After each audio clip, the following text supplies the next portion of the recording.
ఏపీలో జరిగిన సార్వత్రిక ఎన్నికలలో అత్యధిక మెజారిటీతో గెలిచిన అభ్యర్థి నారా లోకేష్. మంగళగిరి నియోజకవర్గం నుంచి ఎమ్మెల్యేగా పోటీ చేసిన నారా లోకేష్ 91,000కు పైగా ఓట్ల మెజారిటీతో గెలిచారు.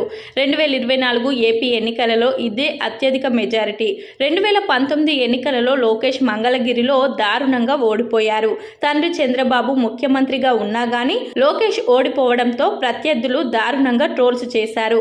అయినా గానీ లోకేష్ నిరాశ చెందకుండా ఓడిన మంగళగిరి నియోజకవర్గంలోనే ఈసారి అత్యధిక మెజారిటీతో గెలిచి తన సత్తా చాటారు. ఓడిపోయినా గానీ మంగళగిరిలో నిత్యం పర్యటనలు చేస్తూ స్థానిక ప్రజలకు సాయం చేస్తూ వాళ్ళ ఆదరణ పొందారు.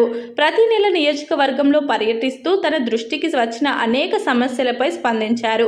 ఈసారి ఎన్నికల ప్రచారం సమయంలో మంగళగిరి నియోజకవర్గంలో లోకేష్ అత్యధికంగా పర్యటించడం జరిగింది. మంగళగిరిలో టీడీపీ గెలిచిన సందర్భాలు చాలా తక్కువ.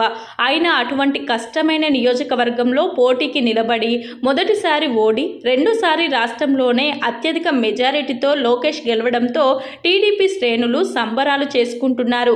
చంద్రబాబు జైల్లోకి వెళ్లిన సమయంలో అంతకుముందు పాదయాత్రలతో తెలుగుదేశం పార్టీ గ్రాఫ్ పెరిగేలా లోకేష్ రాణించారు. గతంలో కంటే రాజకీయంగా లోకేష్ ఎదగడం, ఇప్పుడు అత్యధిక మెజారిటీతో గెలవడంతో కుటుంబ సభ్యులు సైతం చాలా సంతోషంగా ఉన్నారు.